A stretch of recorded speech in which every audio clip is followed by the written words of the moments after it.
Well, you are a Hall of Famer, and I'm curious where your Hall of Fame coach is going to end up, Bill Belichick. A lot of people are saying I thought the perfect fit would have been from a personnel standpoint would have been the Cowboys, but I see they're going to stay with McCarthy. All those things were coming out. I just didn't know if he was going to be able to handle being under Jerry. You know, the two alpha personalities clashing, bigger than life personality. Which Could is you Jerry see him Jones. retiring? I can see that as well, but I think he still wants to coach. He has something. I don't know why, and I'm going to put it out there. I don't know why the hell Bill Belichick will have anything to prove or feel is that he has something. Well, to there's prove. Don Shula's all-time record that he needs 15 wins. All right, you're going to get that faster going to Dallas if you go to Atlanta. But at the same time, you know, and I'm saying it's all in fun. There's a lot of good times in Atlanta, too. Maybe Bill might come out the shell a little bit. I don't know. Play a little golf, you know, go to Magic City. I don't know. Did Bill ever have a good time with you guys? Yes. I mean, he was always a good time. He's like, for whatever reason, when it comes to the media, but if you catch him, you know, but just did he being party Bill. with you guys? No, Bill, hell yeah. He'll party with you. He'll drink with you, especially after you win the Super Bowl when he can finally, let his hair down a little bit. But every time after a Super Bowl party, Bill is hanging, drinking, having a good time. Hell, go in his office, check the refrigerator. What's he got in there? Some beer. Okay. Some Corvus. He got it. Okay, so you had to win a Super Bowl for Bill to have a beer with you.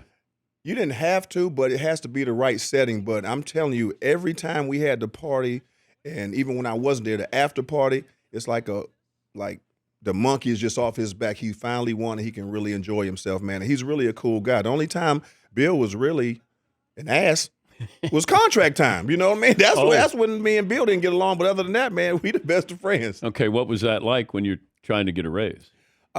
It's tough because, you know, you got to go into it. Every man is for himself. He's working, you know, for an organization. He's trying to keep the cap down. I understand that at that point, in that moment in time, you know, I'm basically an independent contractor and saying, hey, this is what my worth is. So it's like a battle of wits, but at the same time, it's one of those necessary evils when you come to our sport.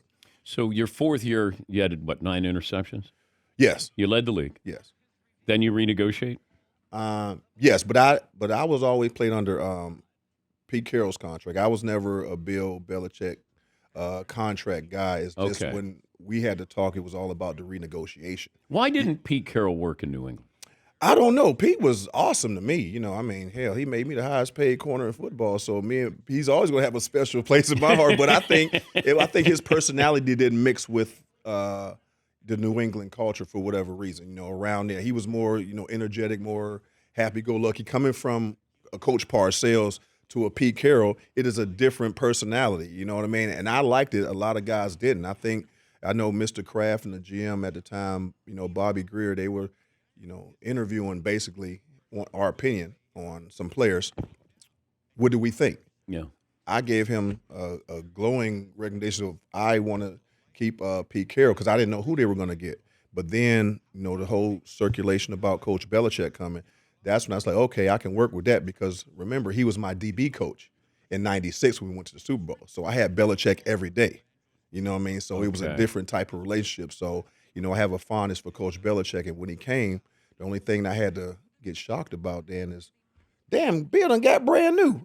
You know, I'm like, well, who is this guy? But understanding he's the head coach now. He's just not my coach. He's just not our coach. He's everyone's coach. So that was a little bit of adjustment period. What was it like when he would yell at Brady?